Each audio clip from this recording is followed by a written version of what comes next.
বন্ধুরা, আজকের ভিডিওতে আমরা কমপ্লিমেন্ট সিস্টেম সম্পর্কে জানবো। আগের দিনে আমরা ওভারঅল ইমিউন রেসপন্স সম্পর্কে জেনেছিলাম। তো এই ভিডিওতে আমরা কমপ্লিমেন্ট সিস্টেম সম্পর্কে আলোচনা করব। কমপ্লিমেন্ট সিস্টেম বা যেটা কমপ্লিমেন্ট প্রোটিন, এই কমপ্লিমেন্টগুলো হলো একটি গ্রুপ অফ প্রোটিন যেগুলো আমাদের সিরামের মধ্যে পাওয়া যায় এবং যেগুলো প্রাইমারিলি ইনঅ্যাক্টিভ অবস্থায় থাকে এবং পরবর্তী সময়ে যখন এগুলো অ্যাক্টিভেটেড হয় তখন এদের মেন ফাংশন হলো গিয়ে আমাদের ইমিউন যে রেসপন্স এগেনস্ট আ প্যাথোজেন বা ব্যাকটেরিয়া যেটা আমাদের ইনভেড করে এসছে আমাদের বডির ভেতরে, তাদের বিরুদ্ধে আমাদের ইমিউন রেসপন্সকে আরও বেশি শক্তিশালী করে তোলা, স্ট্রেংথ প্রোভাইড করা আমাদের ইমিউন রেসপন্সকে। এবার আমরা এর কয়েকটি ক্যারেক্টারিস্টিক্স দেখে নেব। এটি হলো আমাদের মেনলি 5% অফ নর্মাল যে সিরাম প্রোটিন আছে তার 5% হলো আমাদের কমপ্লিমেন্ট প্রোটিন এবং এটি আমাদের যে অ্যান্টিবডি এফসি রিজিয়ন আছে সেখানে গিয়ে বাইন্ড করে এবং এটি হলো স্পিসিস নন স্পেসিফিক একটি সিস্টেম এবং এটি যখন আমরা হাই টেম্পারেচারে 30 মিনিট হিট করবো মিনিমাম 56 ডিগ্রি টেম্পারেচারে, তখন এটা ডিন্যাচুরেশন হয়ে যাবে এবং সেটি ইনঅ্যাক্টিভেটেড হয়ে যাবে।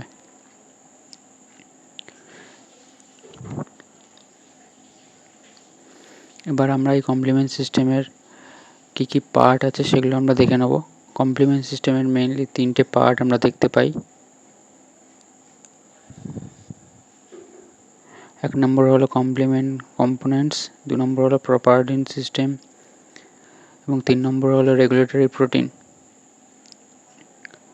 এবার এই কমপ্লিমেন্ট কম্পোনেন্টের C1 থেকে C9 অবধি প্রোটিন পাওয়া যায় এবং এই C1 এর 3টে ভাগ আছে, C1Q, C1S এবং C1R। এরপর আমরা চলে আসবো যে মেজর যে আমাদের সিনথেসিসের সাইড আছে সেগুলোতে, মেজর সাইট এবং মাইনর সাইট। মেজর সাইটের এবং মাইনর সাইট।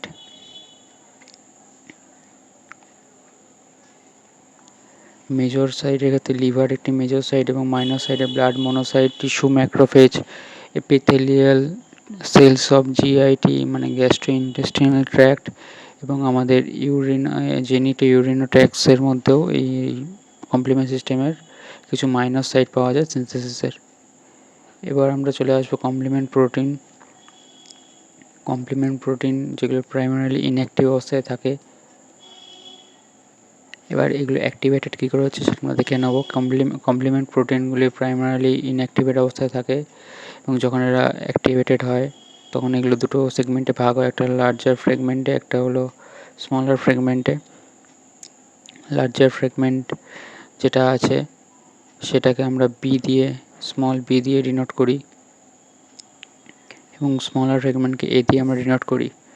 এই যে বি আছে এটা পরবর্তী যে প্রসেস আছে ক্যাসকেড পাথওয়েতে পার্টিসিপেট করে এবং যেটা এ আছে সেটা রিমুভড হয়ে যায় এবং আমাদের যে C2A যেটা একটা হিসাব মতো স্মলার ফ্র্যাগমেন্ট হওয়ার কথা ছিল সেটা একটা এক্সেপশন, সেটা আমাদের ন্যাচারালি একটি লার্জার ফ্র্যাগমেন্ট যেটা পার্টিসিপেট করে ফার্দার ক্যাসকেড পাথওয়েতে।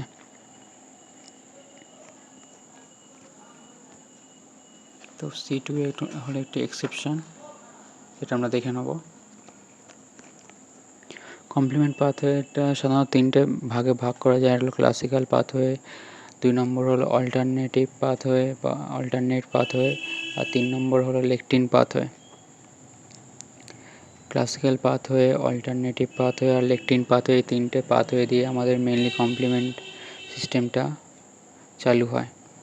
এবার যে আমরা ক্লাসিক্যাল পাথওয়ে পড়ছি, ক্লাসিক্যাল পাথওয়ের ক্ষেত্রে যেটা মেনলি ব্যাপার হলো এটা হলো অ্যান্টিবডি ডিপেন্ডেন্ট এবং এক্ষেত্রে আমাদের অ্যান্টিবডি কমপ্লেক্স লাগে এই পাথওয়েটাকে ট্রিগার করতে বা অ্যাক্টিভেশনের জন্য আমাদের অ্যান্টিবডি কমপ্লেক্সের দরকার পড়ে।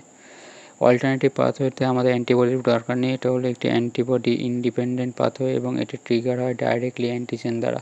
যখন কোনো অ্যান্টিজেন আমাদের ফরেন অ্যান্টিজেন যখন আমার বডিতে এন্ট্রি নেয় তখন এটা সেই অ্যান্টিজেনের করেসপন্ডেন্ট রিঅ্যাক্টিভ হয়ে এটি পাথওয়েটা ট্রিগার হয়। এবং লেকটিন পাথওয়েটা হলো গিয়ে ন্যাচারালি এটা অনেকটা ক্লাসিক্যাল পাথওয়ের মতনই, রিসেম্বলস লাইক ক্লাসিক্যাল পাথওয়ে, কিন্তু এটা হলো একটি অ্যান্টিবডি ডিপেন্ডেন্ট, মানে এক্ষেত্রে অ্যান্টিবডি ইন্ডিপেন্ডেন্ট।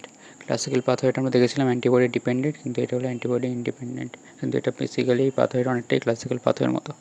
এবং এই পাথওয়েগুলোর অ্যাক্টিভেশনে আমরা 4টে স্টেপ দেখতে পাই। সেই 4টে স্টেপ হলো কী করে পাথওয়েটা ইনিশিয়েশন হচ্ছে, তো ইনিশিয়েশন অফ পাথওয়ে কী করে হচ্ছে, তারপর হলো কি আমরা ফর্মেশন অফ C3 কনভার্টেজ এবং ফর্মেশন অফ C5 কনভার্টেজ এবং কী করে আমাদের ultimate the membrane attack complex of MAC কী করে তৈরি হচ্ছে সেটা আমরা দেখি কমপ্লিমেন্ট পাথওয়েতে। এবং যে লাস্টের যে দুটো আছে ফর্মেশন অফ C5 কনভার্টেজ এবং ফর্মেশন অফ ম্যাক, এই দুটো স্টেপ সবকটা পাথওয়ের ক্ষেত্রেই সেম, শুধু ডিফারেন্স হচ্ছে প্রথম দুটো স্টেপে কী করে ইনিশিয়েশন হচ্ছে এবং কীভাবে C3 কনভার্টেজ তৈরি হচ্ছে। এছাড়া সবগুলোই, এছাড়া বাকি দুটো যে স্টেপ C5 কনভার্টেজ আর ম্যাকের যে ফর্মেশন সেটা same. Classical pathway antibody independent, antibody dependent, alternative pathway antibody independent, আর লেকটিন পাথওয়ে ক্লাসিক্যাল পাথওয়ের মতনই এবং এটা হলো অ্যান্টিবডি ইন্ডিপেন্ডেন্ট। এছাড়া এটা হলো গ্রুপ অফ প্রোটিন অ্যাক্টিভেটেড হয় তখন ইমিউন রেসপন্সকে দেয় 5% পাওয়া যায় এবং এটি হলো FC রিজিয়ন, আমাদের ওপরের এগুলো FAB রিজিয়ন, নিচেরগুলো হলো কনস্ট্যান্ট রিজিয়ন, এগুলোকে FC রিজিয়ন বলে, উপরে এগুলো ভ্যারিয়েবল হয়।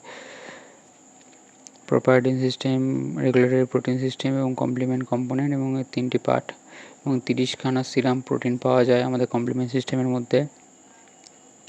সিনথেসিস সাইটগুলো একবার আপনারা দেখে নিন বন্ধুরা। Complement compound, larger fragment, smaller fragment এবং এটি প্রোটিওলাইসিস হয় কমপ্লিমেন্ট প্রোটিনগুলোর, যার ফলে এটি দুটো ভাগে ভাগ হয়, একটা লার্জার একটা স্মলার। পরবর্তী ভিডিওতে আমরা ক্লাসিক্যাল পাথওয়ে নিয়ে আলোচনা করব।